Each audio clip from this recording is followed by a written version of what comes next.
नमस्कार। प्राइम समाचारमा स्वागत छ। म दृष्टिवाणी धेता र म रोहन श्रेष्ठ। सुरु गरौँ अहिलेसम्मका प्रमुख समाचारबाट।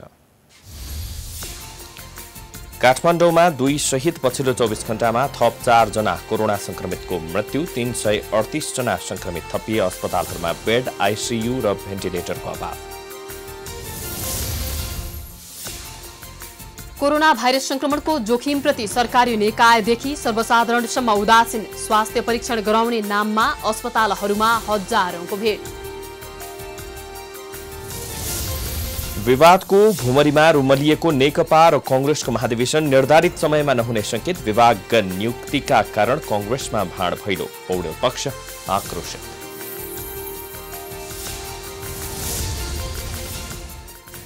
यस वर्षको बाढी पहिरोमा जनधनको क्षति बेहोरेका पीडितहरूको व्यवस्थापनमा सरकारको बेवास्ता। विस्थापित परिवारद्वारा तत्काल घाँस र कपासको व्यवस्था गर्न माग।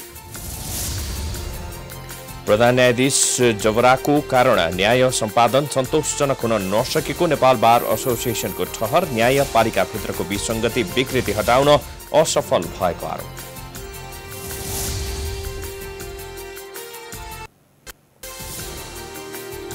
लामो समयदेखि सशस्त्र हिंसा गरिरहेका तालिबानी लडाकुहरूको समूह अफगानिस्तान सरकारसँग वार्ता गर्न तयार। आफ्ना बन्दी लडाकुलाई रिहा गर्नुपर्ने शर्त। र अखिल नेपाल फुटबल संघद्वारा भदौ 15 गते गर्ने भनिएको साधारण सभा अनिश्चितकालका लागि स्थगित।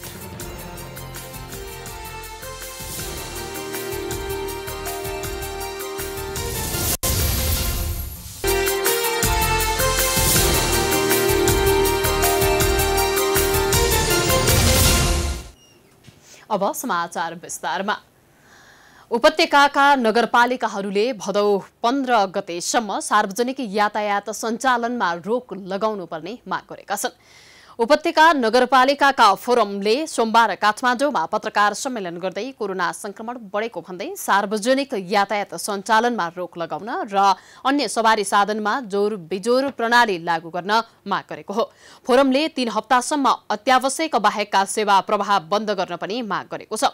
संक्रमणको सम्भावनालाई न्यूनीकरण गर्न मास्क उपयुक्त अनिवार्य भएको तथ्यलाई ध्यानमा राखी मास्क नलगाई आवत जावत गर्न नदिन पनि र कारबाही गर्नका लागि समन्वय गर्न पनि फोरमले अनुरोध गरेको छ। स्थानीय सरकारले राजधानी प्रवेश नाकामा कडाई गर्न समेत सरकारलाई आग्रह गरेका छन्। संक्रमणको उच्च जोखिमयुक्त रहेको देखिएकोले अनाधिकृत रूपमा उपत्यका प्रवेश गरेका निर्माण कार्यका मजदुर, ठेलागाडा, साइकल, फुटपाथ, तरकारी व्यापार गर्न आएका बढी देखिएको हुँदा तरकारी व्यापारलाई साँझ बिहान मात्रै सीमित गरी निर्माण कार्य, फुटपाथ, ठेलागाडा, साइकल मार्फत गरिने व्यापारलाई भाद्र 15 गतेसम्म निषेध गरिनुपर्ने। पत्रकार सम्मेलनमा फोरमका अध्यक्ष एवं काठमाडौँ महानगरपालिकाका प्रमुख विद्यासुन्दर साक्यले उपत्यका कोरोना संक्रमितको संख्या बढ्दै गएको भन्दै विशेष सुरक्षाका उपाय अपनाउनु पर्ने बताउनु भएको छ। उपत्यकाभित्र समुदाय स्तरमा संक्रमणको उच्च जोखिमलाई ध्यानमा राखी स्थानीय तहहरूबाट अत्यावश्यक सेवा बाहेक अन्य सेवा प्रवाहलाई 3 हप्ताका लागि बन्द गरिने उहाँले बताउनु भयो।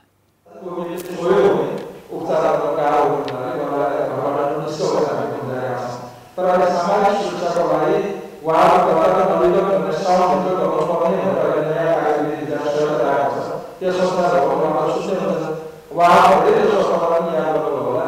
घरमा छोरा उहाँले जानकारी नदिएको पनि त्यो मेरो राज्यले दिएको अधिकार भनेर छोटो पैसा भए पनि उहाँले त्यो घरमा नवीकरण आएका छन्। उहाँहरूले बडो सफल सम्बन्धित नेताहरूले सम्बन्धित व्यवहार गर्न फोरमले कल कारखाना, उद्योग धन्दाहरू निर्बाध रूपमा सञ्चालन भइरहँदा सो क्षेत्रमा कार्यरत मजदुरहरूको दैनिक आवत जावत बढ्दा संक्रमणको जोखिम बढेको भन्दै उद्योग तथा कल कारखानाहरूभित्र क्वारेन्टिनको व्यवस्था गराउनुपर्ने तथा स्वास्थ्य मापदण्ड पूरा गरेर मात्रै सञ्चालन गर्न दिने निर्णय समेत गरेको छ।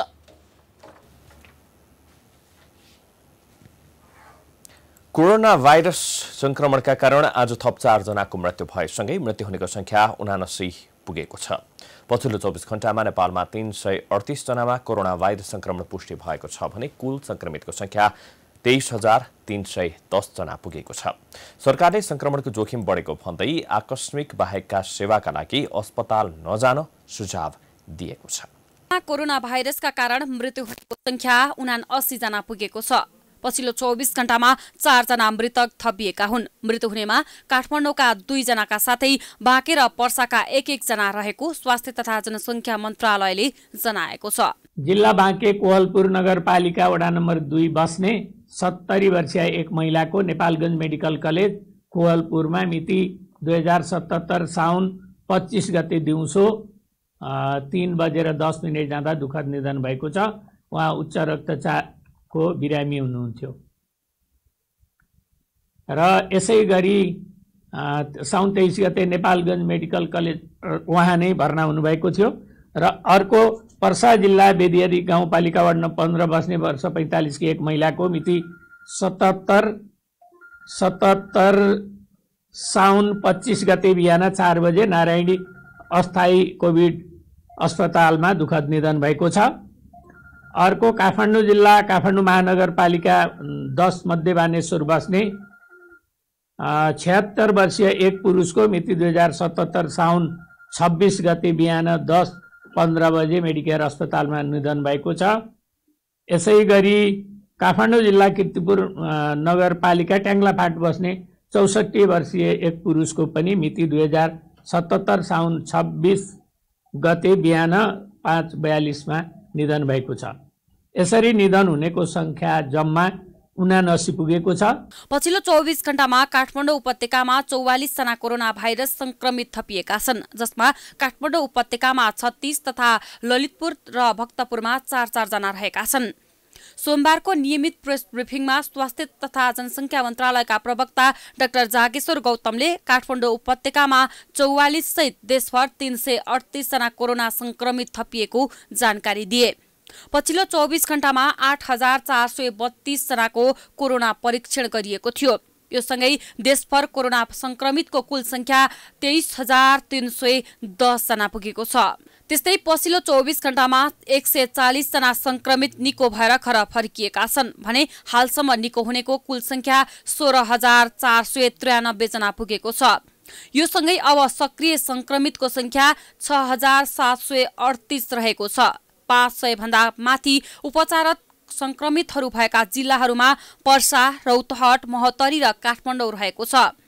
हालसम्म 4,52,000 बढीको PCR परीक्षण भएको छ। यसैबीच सरकारले दाँत तथा मुखको उपचार गर्दा विशेष ध्यान दिन आग्रह गरेको छ। स्वास्थ्य सेवा विभाग अन्तर्गत मुख स्वास्थ्य आँखा शाखाका प्रमुख डाक्टर प्रकाश बुढाथुकीले नाक, मुख र आँखाबाट कोरोना भाइरस संक्रमण हुने भएकोले ती अङ्गहरूको उपचार गराउँदा ध्यान दिनुपर्ने बताएका हुन्। उपचार गराउँदा चिकित्सकहरूले पनि विशेष ध्यान दिनुपर्ने बुढाथोकीले बताएका छन्। लागि चाहिँ दन्त चिकित्सकलाई चाहिँ रिफर गरिएका बिरामी छन् भने र कुनै पनि घाउखट्राहरू 3 साताभन्दा बढी समयसम्म चाहिँ रहिरहेको छन् भने यसलाई आकस्मिक मानेर डेन्टल क्लिनिकहरूले पनि प्रायोरिटीको आधारमा चाहिँ ट्रिटमेन्ट गर्नुपर्ने छ र आकस्मिक बाहेकका अन्य समस्याहरूको लागि अहिलेको समयमा अस्पताल जान अलिकति संक्रमणको स्रोत र सम्भावना रहेको हुनाले जरुरी छैन, किनभने अस्पताल जानु भनेको रोगको नजिकै जानु हो। सामान्य उपचारका निम्ति फोन र सामाजिक सञ्जाल मार्फत पनि सल्लाह लिन सकिन्छ र त्यही अनुसार चाहिँ आफूले गर्न सकिन्छ र साथसाथै अस्पताल तथा क्लिनिकहरूले पनि सबै बिरामीलाई कोरोना संक्रमितको हुन सक्ने सम्झी सधैँ र सबै PPE लगाएर मात्र उपचार गर्न जरुरी छ। उपचारमा प्रयोग हुने स्वास्थ्य सामग्रीको सरसफाई लगायतका विषयमा तोकिएको मापदण्ड पूरा गर्न सुझाव दिएको छ। कोरोना भाइरस संक्रमणको जोखिम यति बेला उच्च भएकोले आकस्मिक सेवाका लागि मात्रै अस्पताल जान पनि सरकारले आग्रह गरेको छ। लकडाउन खुलेसँगै नेपालका बढी जनघनत्व भएका काठमाडौँ, वीरगञ्ज लगायतका शहरमा कोरोना डरलाग्दो गरी फैलिरहेको छ।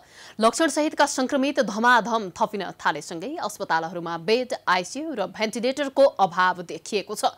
कतिपय संक्रमितले अस्पतालमा भर्ना नपाएकै कारण ज्यान गुमाउनु परेको छ।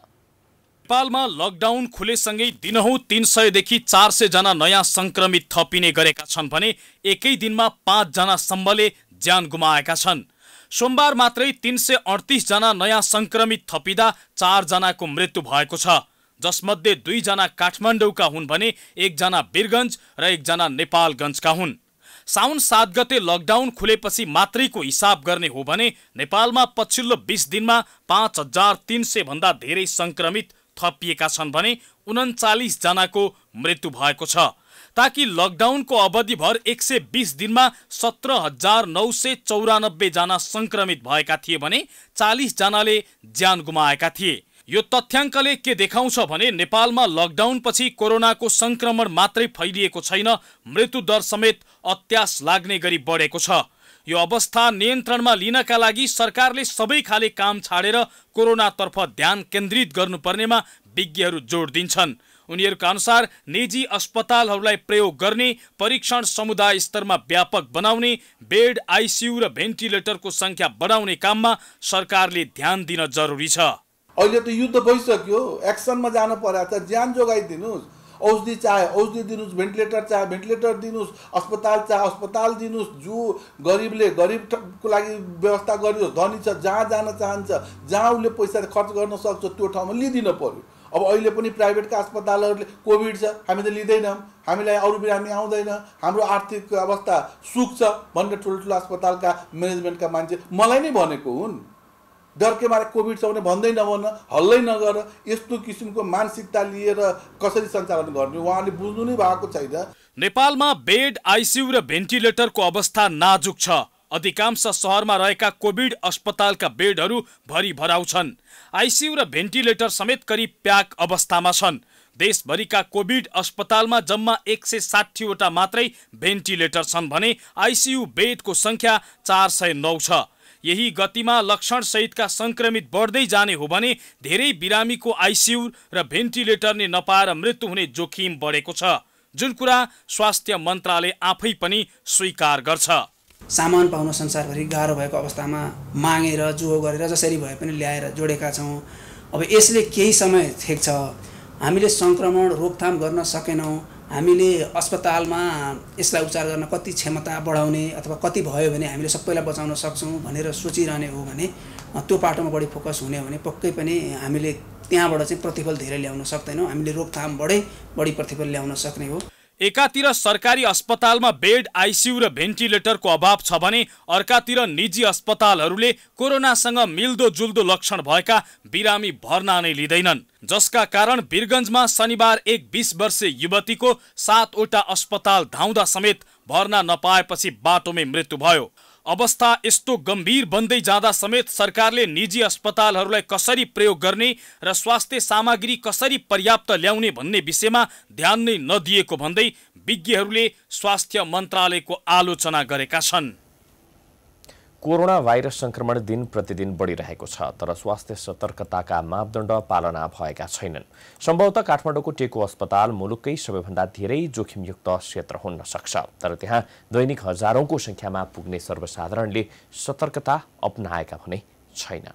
सायद तपाईहरुमध्ये पनि कोही न कोही यो भिडमा हुनुहुन्थ्यो होला। याद गर्नुहोस् त, यो भिड काठमाडौँको टेकु स्थित शुक्रराज ट्रपिकल तथा सरुवा रोग परिसरको हो। यो भिड हेरेर अनुमान लगाउनुहोस् त, यो भिडमा पुग्ने जो कोही पनि कोरोना भाइरस संक्रमणको जोखिममा छन् कि छैनन्।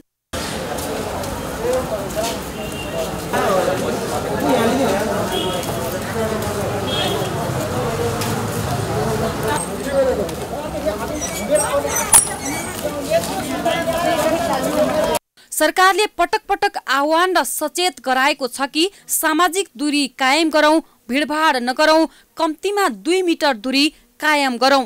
तर आम जनताको बाध्यता भनौं या व्यवस्था, उपचारका लागि अस्पताल पुगेकाहरूको अवस्था यस्तै बनेको छ। दैनिक 1000 देखि 1200 को हाराहारीमा सर्वसाधारण टेकु अस्पताल पुग्ने गरेका छन्, तर भिडभाड व्यवस्थापनमा कसैको पनि चासो देखिएको छैन। ठेलमठेल गरेर कोरोनाको पीसीआर परीक्षण गराउन पुगेका सर्वसाधारण जोखिममा पर्नु भनेको देश नै महामारीको खतरामा पर्नु हो। अस्पतालको युनिट रिसर्च सेन्टरका संयोजक तथा सरुवा विशेषज्ञ डाक्टर शेरबहादुर पुनले यस्तो भिडभाडका कारण संक्रमणको उच्च जोखिम हुनेमा कुनै शंका नभएको बताएका छन्। जोखिम त छ जताततै, यो त जति मानिसहरू बढ्दै गयो त्यति जोखिम छ भन्ने कुरा त मैले सायद पटक पटक भन्दै आएको छु। जोखिम जताततै छ। त्यही कारणले गर्दाखेरि चाहिँ अब कतिपय केसहरूमा चाहिँ व्यवहारिक रूपमा चाहिँ दूरीहरू कायम गर्नलाई गाह्रो होला, हात पनि सधैँ धुन नपाउला। त्यो भए पनि कम्तीमा चाहिँ मैले मास्क चाहिँ दुवै पक्ष जो कोही पनि छ भने चाहिँ राम्रोसँग सही तरिकाले लगाउँ। त्यसले पनि धेरै धेरै धेरै हदसम्म चाहिँ सङ्क्रमण फैलाउनबाट रोक्छ भन्ने कुरा देखाएको हुनाले एउटा मास्कलाई चाहिँ मैले एउटा शब्दै पढेको थिएँ, मास्क मास्क मास्क भनेर पनि लेखेँ मैले। त्यो आवश्यक छ गरौँ भन्ने कारण त्यो हो। यहाँ राति 2 बजेदेखि नै PCR परीक्षणका लागि लाइन बस्ने गरेका छन्। यो भिडमा पुगेका मध्ये जो कोही एकजनामा मात्रै कोरोना संक्रमण छ भने पनि त्यहाँ उपस्थित सबै जोखिममा पर्दछन्। तर यसप्रति कसैले पनि चासो दिएको पाइँदैन। यो अस्पतालमा गत वर्ष यसै समयमा अन्य रोगका बिरामीहरूको भिडभाड लाग्ने गर्दथ्यो। तर यस वर्ष कोरोनाकै कारण यस अस्पताललाई कोरोना विशेष अस्पताल बनाइएको छ। लगभग फुल नै छ भन्ने 2-4 जना आउने जाने त भइरहेको छ। त्यो ठुलो कुरा जस जति छ अब सिटहरू लगभग कहिलेकाहीँ प्याक भएर फर्काएको अवस्था छ, कहिलेकाहीँ 2-4 सिट खाली होला, नत्र बाँकी चाहिँ आइलेहरू हुन्छ। किनभने सबैलाई थाहा छ कोरोना हरेक दिन जस्तो चाहिँ 100को हाराहारीमा देखिरहेको छ काठमाडौँमा। अहिले यस अस्पतालमा दैनिक 300वटा PCR परीक्षण हुँदै आएको छ। थोरै क्षमता भएका कारण परीक्षण गराउन चाहने सबैको परीक्षण सम्भव नभएको अस्पतालले जानकारी दिएको छ। नेपाली कांग्रेसले महामारीका रूपमा फैलिएको कोरोना भाइरस नियन्त्रणका लागि अविलम्ब कदम चाल्न सरकारको ध्यान आकर्षण गराएको छ।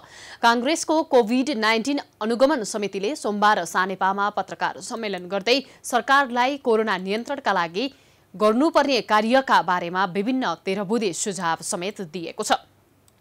मुलुकमा कोरोना महामारी भए पनि नेकपाको सरकार सत्ताको खिचातानीमा रमाइरहेको समितिको आरोप रहेको छ। पत्रकार सम्मेलनमा समितिका संयोजक एवं कांग्रेस सह महामन्त्री डाक्टर प्रकाश शरण महतले भ्रष्टाचार, अनियमितता, दुरुपयोगको पर्याय बनेको वर्तमान सरकार बिचौलिया तन्त्रको कठपुतली बनेको आरोप लगाउनु भएको छ। समितिले सम्भावित संक्रमितहरूलाई सीमामा प्रवेश रोक्न कडाइका साथ व्यवस्थापन गर्नुपर्ने, संक्रमण समुदायमा गइसकेको स्थिति भएकाले सम्भावित संक्रमित ठाउँहरूको सघन अनुगमनका आधारमा त्यस्ता क्षेत्रमा लक्षित गरी परीक्षणको दायरा व्यापक बनाउन सुझाव दिएको छ। समुदायमा संक्रमण विस्तार गरेसँगै ज्येष्ठ नागरिकहरू संक्रमित हुँदा मृत्युदर बढ्दो रहेको भन्दै संयोजक महतले तत्काल निजी अस्पतालहरूलाई पनि सहभागी गराई कोभिड-19 को उपचारमा परिचालन गर्ने व्यवस्था मिलाउन माग गर्नु भएको छ। त्यो पूरा गरिराखेका छैन, हामी माग गर्छौं त्यो दायित्व सरकारले पूरा गरोस् र निजी अस्पतालहरूलाई पनि सहभागी गराउनु पर्यो। यो कोभिड नियन्त्रण र उपचारमा निजी अस्पतालहरूको सहभागिता बिना यो सम्भव छैन। खाडी देशहरूमा रोजगार गुमाई भिसा अवधि पनि सकिएकाहरूलाई तत्काल नियमित उडान गरी सस्तो दरमा देश फिर्ता गर्ने व्यवस्था मिलाउनु पर्ने र आर्थिक अभावमा ठूलो संकट झेलिरहेका नागरिकहरूलाई सहयोग पुर्याउन सम्बन्धित कूटनैतिक निकायहरूलाई परिचालन गर्न पनि समितिले सरकारसँग माग गरेको छ।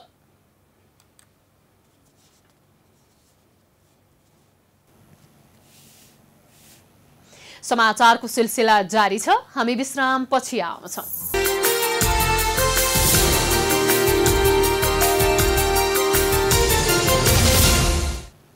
विश्रामपछि पुनः स्वागत छ। अब बाँकी प्रसङ्ग। नेपाली कांग्रेसका सभापति शेरबहादुर देउवाले विवादका बीच पार्टीका केन्द्रीय विभागका उपप्रमुख सचिव र सदस्यहरू मनोनयन गरेपछि विवाद चर्किएको छ। मनोनयनका क्रममा वरिष्ठ नेता रामचन्द्र पौडेल पक्षधरले विरोध गरेको छ।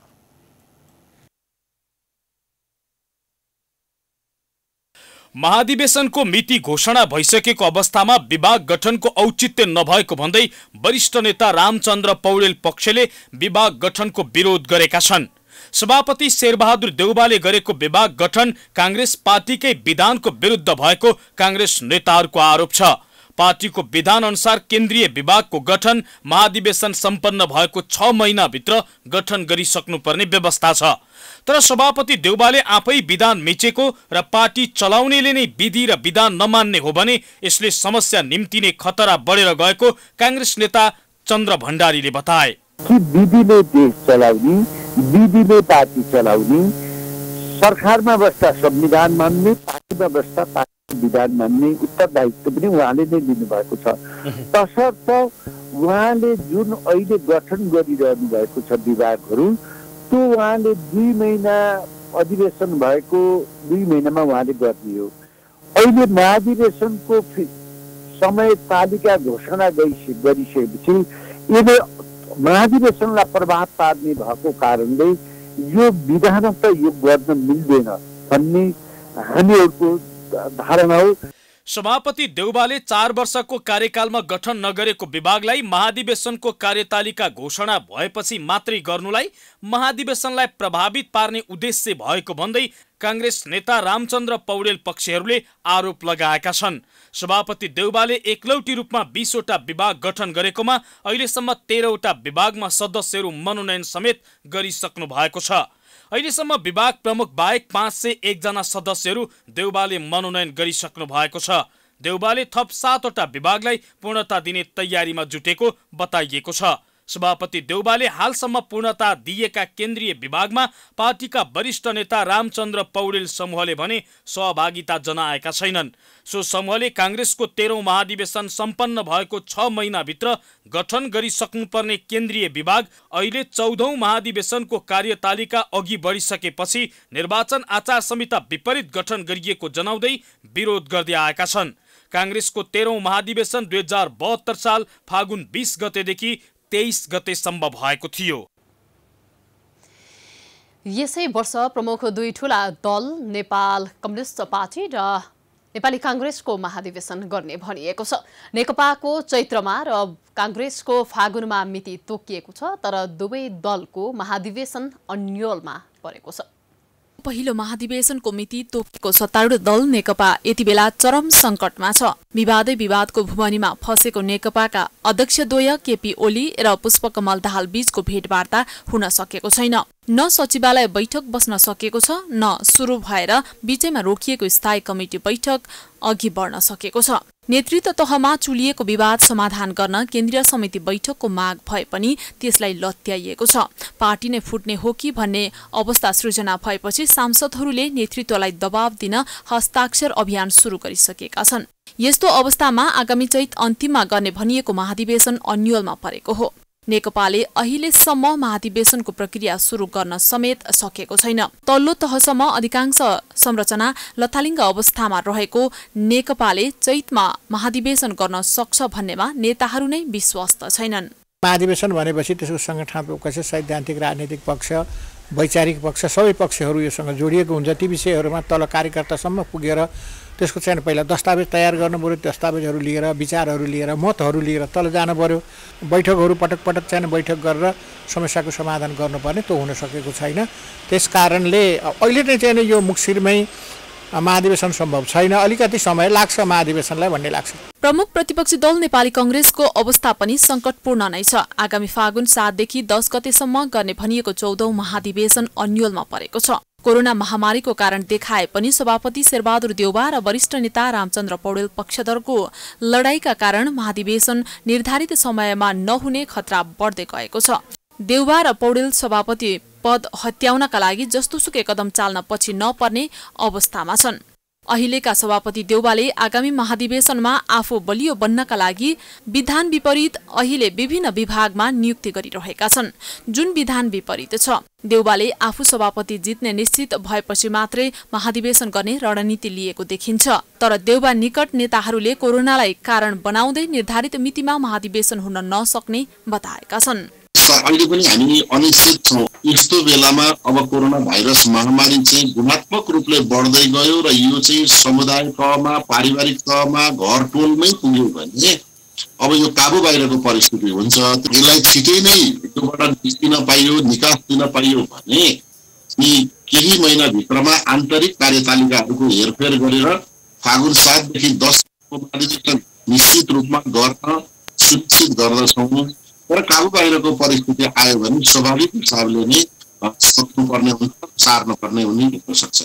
देश र जनताको पक्षमा काम गर्नुपर्ने सत्तारूढ दल नेकपा र सरकारको कमी कमजोरी औल्याउने जिम्मेवारी पाएको प्रमुख प्रतिपक्षी दल कांग्रेस आन्तरिक किचलोमा रुमलिँदा जनता दिक्क भएका छन्। दलहरूको यस्तो गलत प्रवृत्ति अहिले मात्र होइन, विगत कैयौं वर्षदेखि नेपालमा राजनीतिक दलहरू यसैगरी गैर जिम्मेवार बन्दै आएका छन्। क्यामेरामा मिलन मगरको साथमा रितासमा मुखिया, काठमाडौँ। यस वर्षको बाढी पहिरोमा परि आफन्त तथा भौतिक सम्पत्ति गुमाएका पीडितहरूले उचित व्यवस्थापनको माग गरेका छन्। गत 22 गते राति बाढी र पहिरोमा परि विस्थापित भएका पीडितले महिला, बालबालिका तथा ज्येष्ठ नागरिक मन्त्री पार्वत गुरुङ समक्ष राहतको व्यवस्था गरिदिन आग्रह गरेका हुन्। मन्त्री गुरुङकै गृह क्षेत्र दोलखाको गौरीशंकर गाउँपालिका वडा नम्बर 5, 6 र 8 मा दर्जनौं घर परिवार विस्थापित भएका छन्।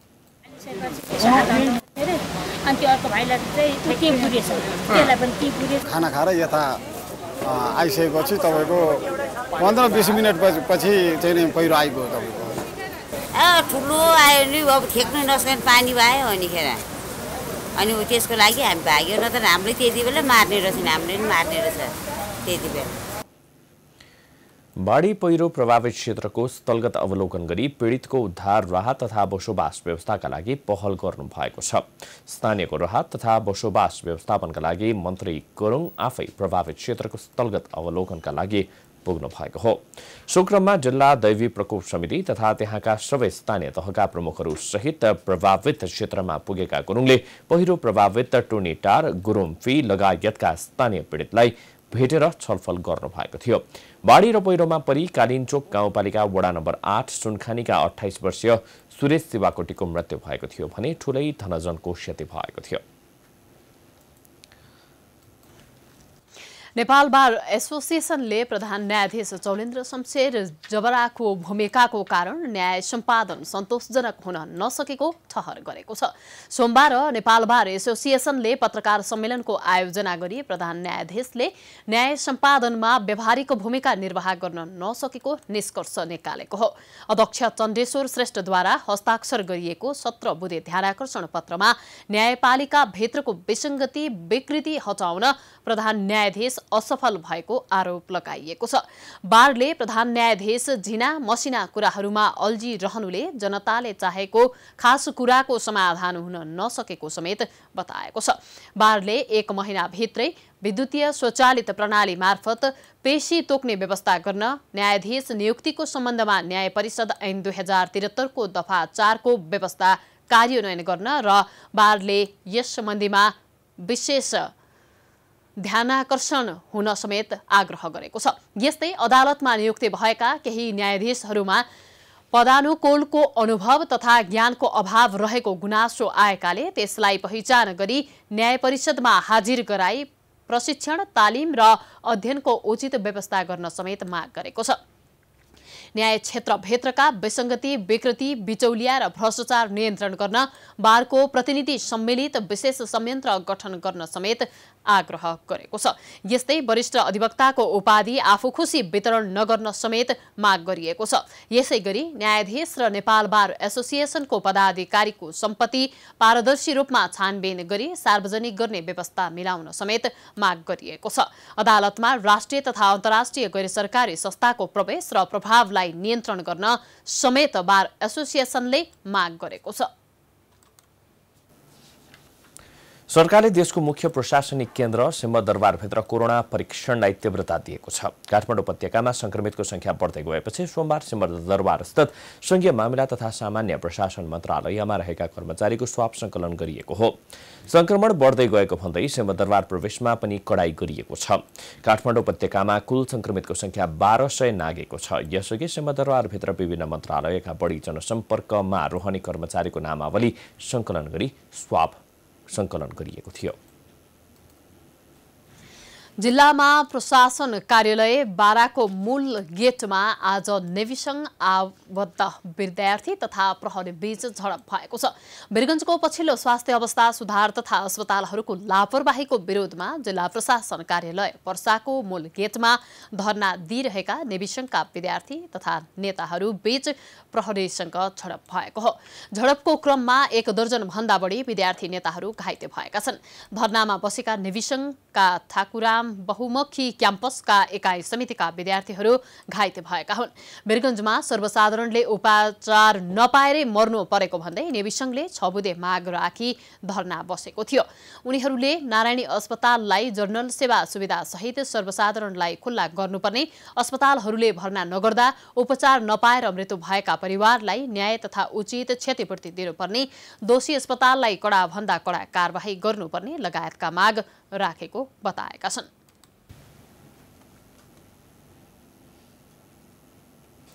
काठमाडौँको टोखा नगरपालिका 10 स्थित गोङ्गबु गणस्थानमा सुटकेसमा फेला परेको शवको शनाखत भएको छ।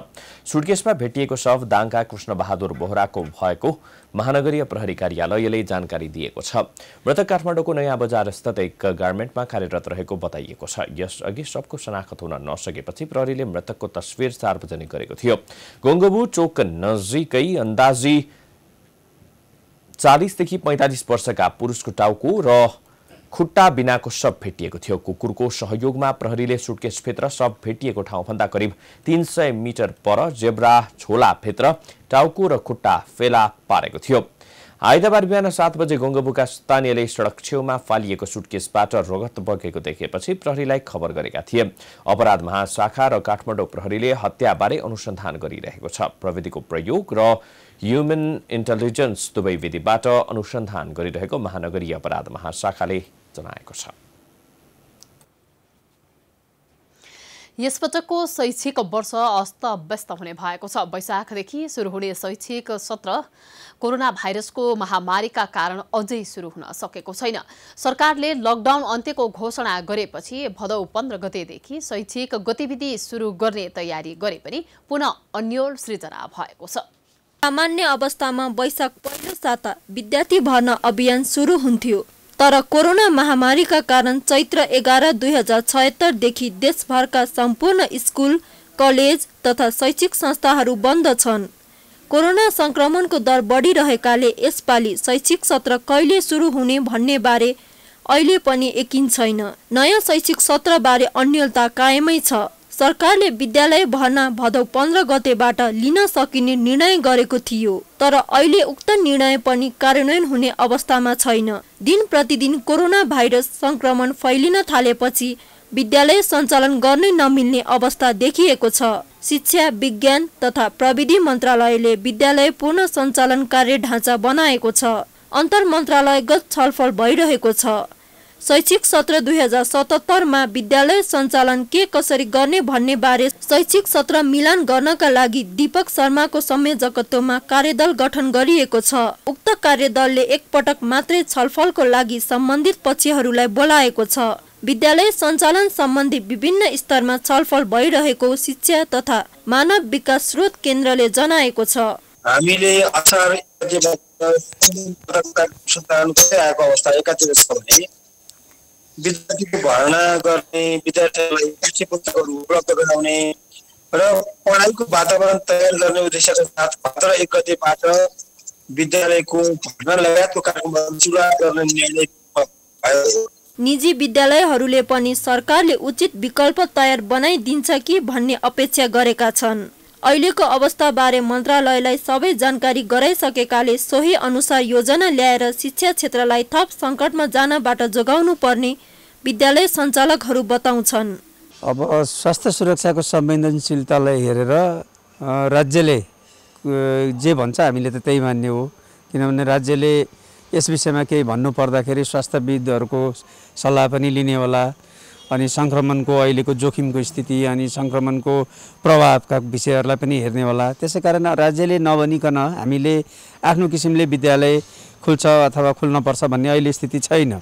झन्डै 35,000 विद्यालय ठप्प हुँदा 71 लाख विद्यार्थी घरमै बस्न बाध्य भएका छन्। 134 दिनदेखि भौतिक रूपमा उपस्थित भएर पठन पाठन हुन सकेको छैन।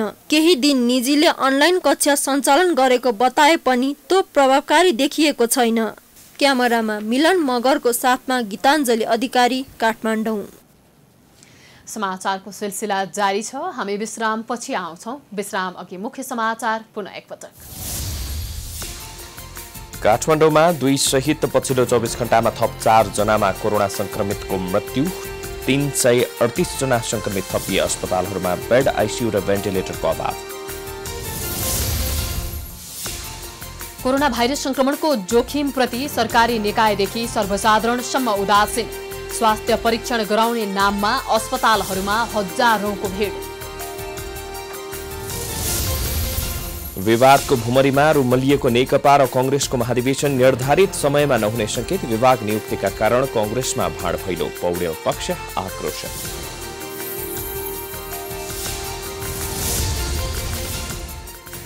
यस वर्षको बाढी पहिरोमा जनधनको क्षति बेहोरेका पीडितको व्यवस्थापनमा सरकारको बेवास्ता।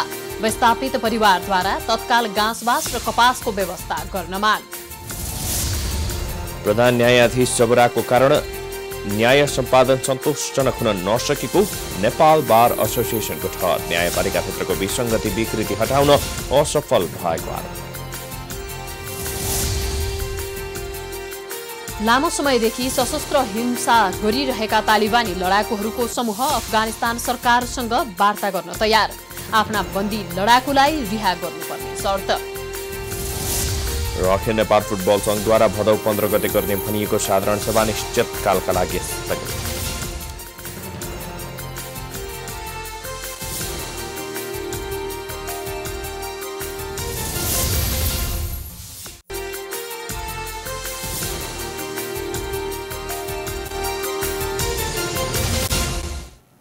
विश्रामपछि पुनः स्वागत छ।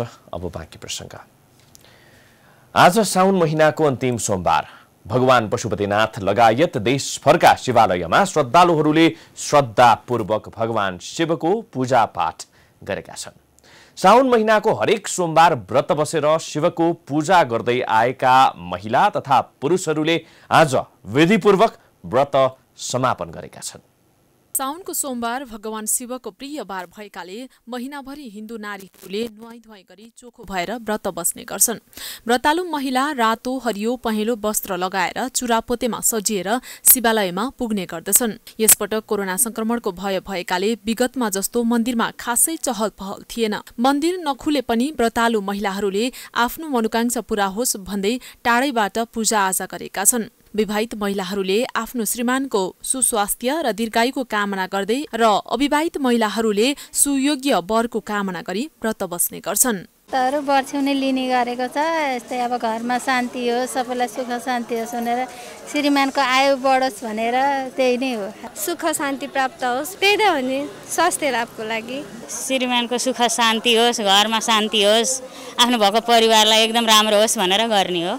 साउन महिनामा भगवान शिव पृथ्वी भ्रमण गर्न आउने हुनाले विधिपूर्वक शिव भगवानको पूजा गर्नाले मनोकांक्षा पूरा हुने, सुख शान्ति, धनधान्य र मान सम्मान प्राप्ति हुने पुजारी बालकृष्ण सुवेदी बताउँछन्।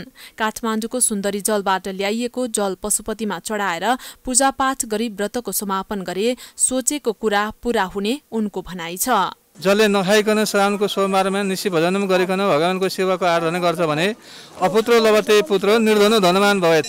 सन्तान नहुनलाई सन्तान मिल्ने, धन सम्पत्ति नहुनलाई धन सम्पत्ति मिल्ने, श्रीमान नहुनलाई श्रीमान मिल्ने, विद्या नहुनलाई विद्या मिल्ने।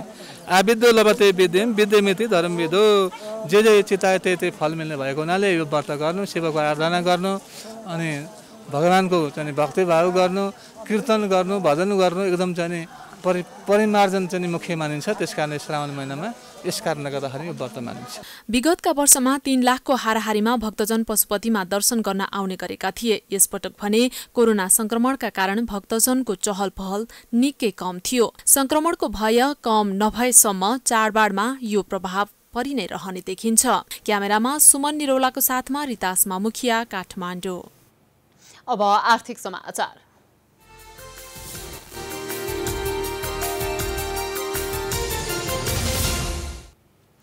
यस वर्ष सुरु भएको वर्षात र कोभिड-19 का कारण सिमेन्ट र डन्डीको मूल्यमा गिरावट आएको छ। तर उद्योग सञ्चालकले उधारोमा सामान नदिने र बजारबाट उठाउन बाँकी रकम असुलीका लागि चालिएको पछिल्लो कदमबाट उद्योग र सञ्चालकसँगै व्यवसाय बीच विवाद उत्पन्न भएको छ।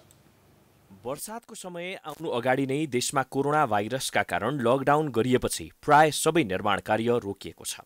विकास आयोजना र आवासीय भवन निर्माणको काम कम भएको र निर्माण सम्पन्न भएको आयोजनाको पनि भुक्तानी समयमा नभएको अवस्थामा उद्योग सञ्चालकबाट बक्यौता रकम बुझाउन गरेको दबाव न्यायोचित नभएको व्यवसायीहरूले बताएका छन्। निर्माण व्यवसायी, डिलर र सब डिलर सञ्चालकहरूले उद्योग सञ्चालकलाई बुझाउनु पर्ने बाँकी रकम बुझाउने समय 6 महिना उपलब्ध गराउनु पर्ने माग राखेका छन्।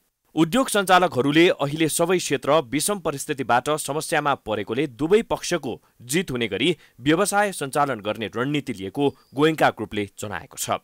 डिलरहरू कम्युनिकेसनमा आउनु पर्यो। पहिलो कुरो डिलरहरूले हामीलाई हाम्रो समस्या यो हो सर भन्नु पर्यो। उहाँहरूले हामीलाई आएर एउटा कमिटमेन्ट दिनु पर्यो, सर यो कारणले गर्दाखेरि मलाई यस्तो भएको, म यो सरले लचकता अपनाइदिनु भने म यसरी अगाडि जान सक्छु नि त भन्ने डिलरहरूलाई हामीले कारवाही गरेका छैन सर। सङ्घका अनुसार सिमेन्ट उद्योगमा 200 अर्ब रुपैयाँ लगानी पुगेको छ। वार्षिक 150 अर्ब रुपैयाँको कारोबार हुँदै आएकोमा सो अहिले घटेको छ।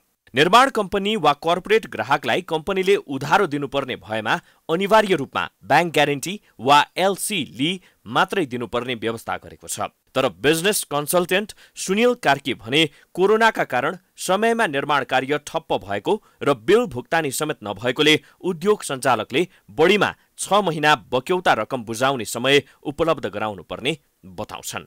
स्पेसली डन्डी, सिमेन्ट, प्लाइवुड लगायतका विशेष निर्माण जन्य उद्योगहरू जसले चाहिँ निर्माण व्यवसायहरूलाई सहयोग गर्दै आइरहनु भएको थियो।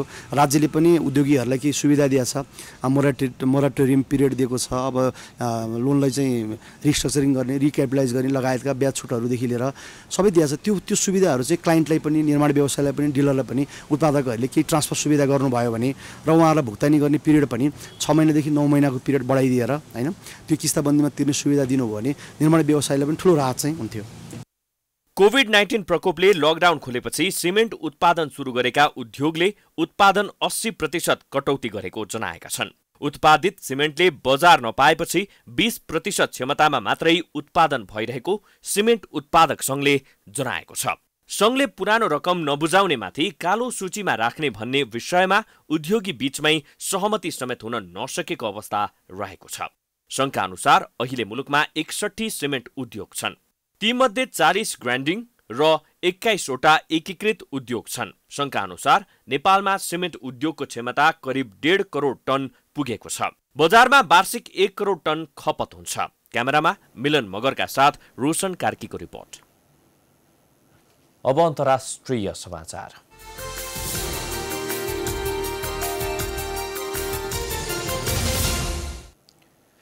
अफगानिस्तानमा विगत लामो समयदेखि सशस्त्र हिंसा गरिरहेका तालिबानी लडाकुहरूको समूह अफगानिस्तानको सरकारसँग वार्ता गर्नका लागि तयार रहेको बताएको छ। बन्दीहरूले अफगानिस्तानको सरकारले मुक्त गरिदिएमा तालिबानहरू यसै हप्ता सरकारसँग वार्तामा बस्न तयार भएका हुन्। यसअघि हालै मात्रै अफगानिस्तानको लोया जर्गाले अफगानिस्तानको सरकारी जेलमा रहेका 400 जना तालिबानलाई रिहा गर्ने सम्बन्धी सरकारको प्रस्तावलाई स्वीकृति प्रदान गरेको थियो। सरकारको यस निर्णयसँगै अफगानिस्तानमा तालिबानहरूको समूहले सरकारसँग वार्ता गर्ने सहमति जनाएको हो। यसअघि केही महिना अघि अफगानिस्तान सरकार र तालिबान बीच वार्ता गर्ने सहमति भएको थियो।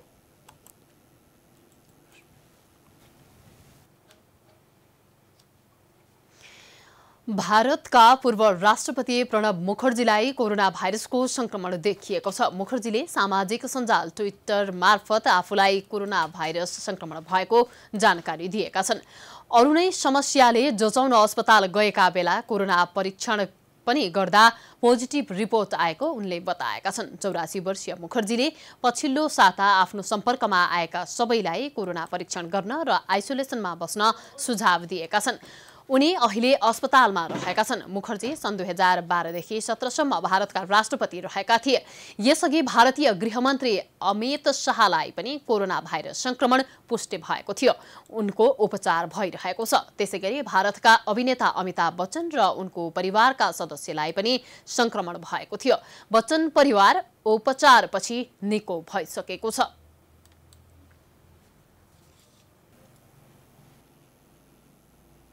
अब खेलकुद समाचार।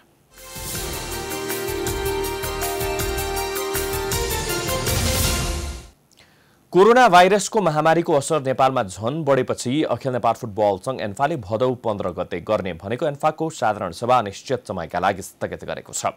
आज एक विज्ञप्ति जारी गर्दै एन्फाले कोरोना भाइरसका कारण एन्फाको साधारण सभा दोस्रो पटकका लागि सरेको जानकारी दिएको हो। यससँगै चैत्रमा एन्फाले साधारण सभा गर्ने बताएको थियो, तर त्यो बेला पनि कोरोनाका कारण सरेको थियो। कोरोनाको संक्रमण झन तीव्र रूपमा बढिरहेको बेला सरकारले भेला सभा र भिडभाड हुने कार्यक्रम नगर्न निर्देशन दिएकोले साधारण सभा स्थगित गरिएको एन्फाले जनाएको छ।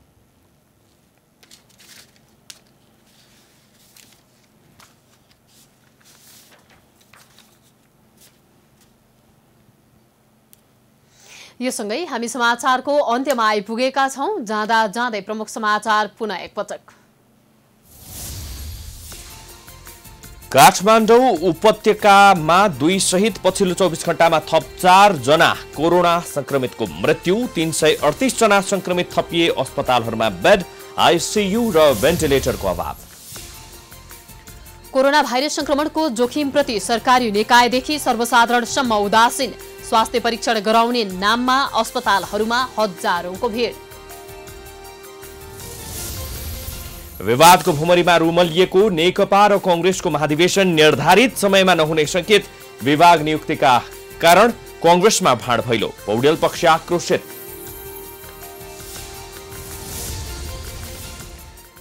यस वर्षको बाढी पहिरोमा जनधनको क्षति बेहोरेका पीडितको व्यवस्थापनमा सरकारको बेवास्ता। विस्थापित परिवारद्वारा तत्काल गाँसबास र कपासको व्यवस्था गर्न माग। प्रधान न्यायाधीश जबराको कारण न्याय सम्पादन सन्तोषजनक हुन नसकेको नेपाल बार एसोसिएसनको ठहर। न्यायपालिकाभित्रको विसङ्गति विकृति हटाउन असफल भएको आरोप। लामो समयदेखि सशस्त्र हिंसा गरिरहेका तालिबानी लडाकुहरूको समूह अफगानिस्तान सरकारसँग वार्ता गर्न तयार। आफ्ना बन्दी लडाकुलाई रिहा गर्नुपर्ने शर्त।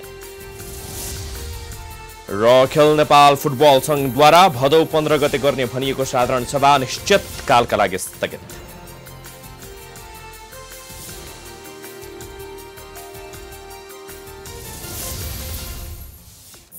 समाचार अहिलेलाई सकियो। यसपछिको प्रस्तुति जनता जान्न चाहन्छन् ऋषि धमलाको साथमा। प्राइम टाइम्स टेलिभिजन हेर्दै गर्नुहोला। नमस्कार।